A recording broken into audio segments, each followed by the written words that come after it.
Pag-usapan po natin ngayon itong mga bayarang DDS vlogger mo.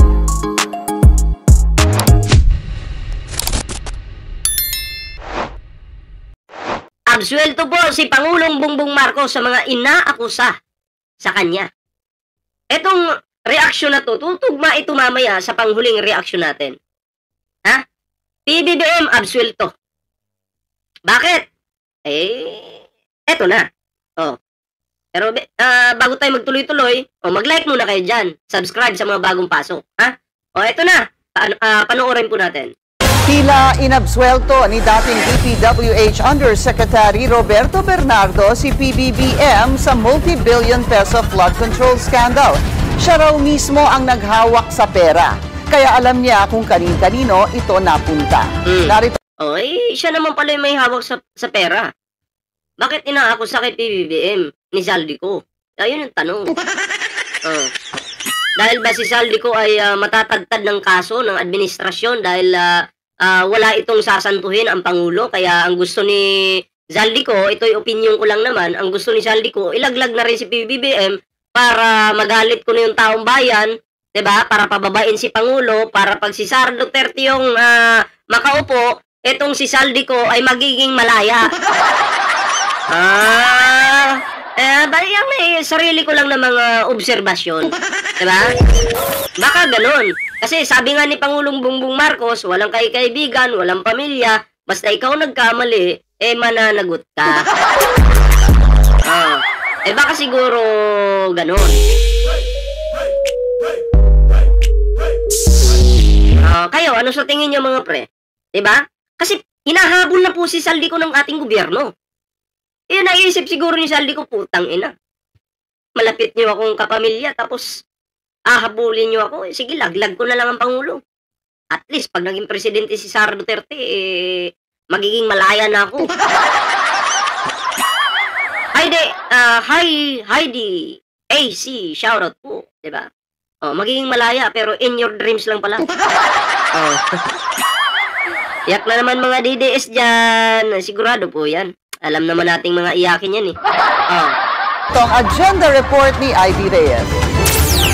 Ang numero ay 56 billion pesos at yung pong halaga na yan ay kay Pangulong Bongbong Marcos at matapos pangalanan ni resigned ako Bicol Party List Representative. Ipin natin. Basahin muna natin to. Sabi niya, itong vlog mo, teka lang, tuturuan kita, bobo ka. Hindi ito vlog, ito ay vlog. Kasi pag sinabi mong vlog, manunulat ka niyan. Pag sinabi mong vlog, gumagawa ka ng video, nag-upload ka. Pero teka lang, ito po ay live. Live po ito hindi po vlog. Sabi niya dito, itong vlog mo, panluloko sa mga bashers para lumaki ang basher mo. Niloloko ko mo ang nanonood para magka-like, makasubscribe. Siyempre, lahat ng nanonood sa akin dito, pinaglululoko ko itong mga to para unang-una mag-subscribe sila sa akin. Pangalawa, pagkakitaan ko sila. Pangatlo, di ba? Malaki yung kwarta.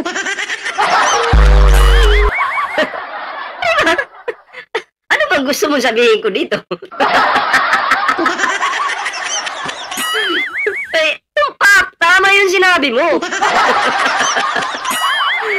Kaya proud ako sa sinabi mo, di ba? Tuloy. Pasok kayo para makalike kayo daw, makasubscribe.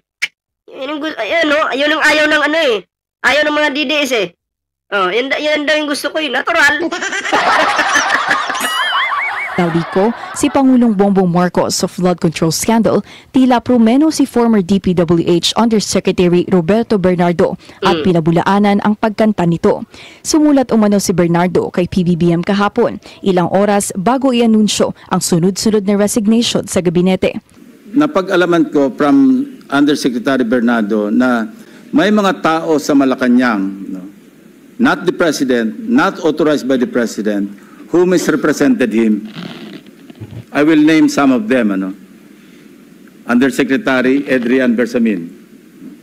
He name-dropped the President, making Zaldico believe na utos ng Pangulo na ipasok sa BICAM yung insertions na 100 billion. Ngayon, si resigned Presidential Legislative Liaison Office Undersecretary Adrian Bersamin, DepEd Undersecretary Trigiv Olivar, DPWH Secretary Manuel Bonoan at Executive Secretary Lucas Bersamin ang itinuturo ni Bernardo. Charot kay Nonoy Sa sulat ni Bernardo, absuelto si PBBM. Sa 100 billion pesos daw kasi na ipinasok Ayan sa... Sulat po yan ng Bernardo. Absuelto si PBBM. Salamat po kay Ma'am Marisa Sunakawa sa yung flood control project dyan. Malaking bagay po yan. Huwag kayong mag-alala. Lahat ng inyong pinapamigay sa atin ay bibili natin ng maraming bakal yan. Queen Magnus, ballpoint, pakichat naman si Jake na umuwi na.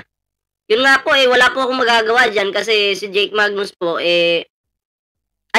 minsan nagchat-chat naman po kami pero hindi ko naman po siya makukontrol Diba? So, hindi ko alam bakit ganun. Siguro kailangan niya ng time.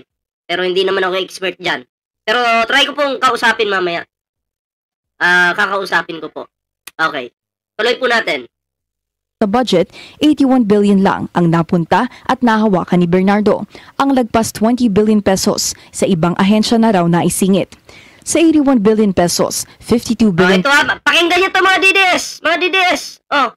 Mga DDS, ito yung explanation dyan.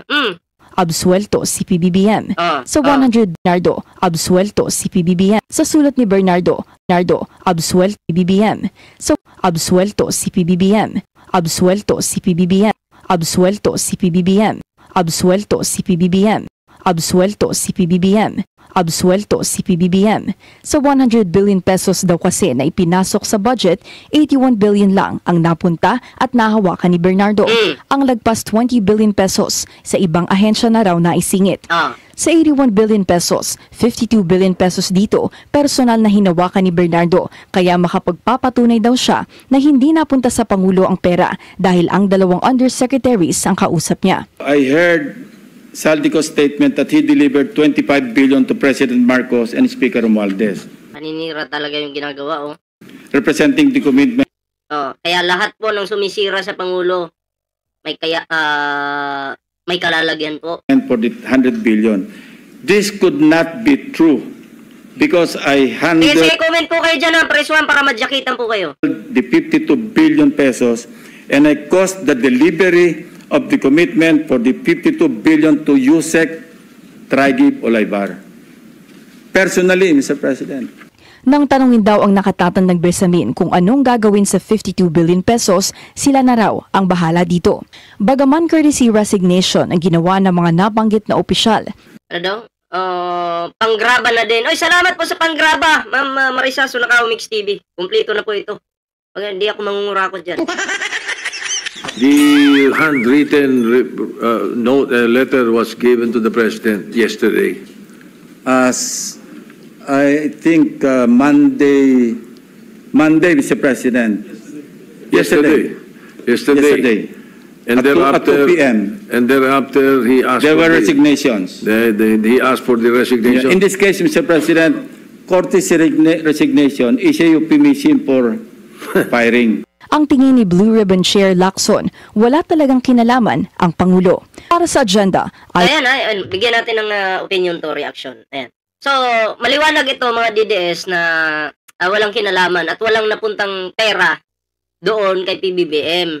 Yung sinasabi ni Saldico, scripted. Nung una pa nga lang, sinasabi ko na sa inyo na meron siyang papel na hinahawakan.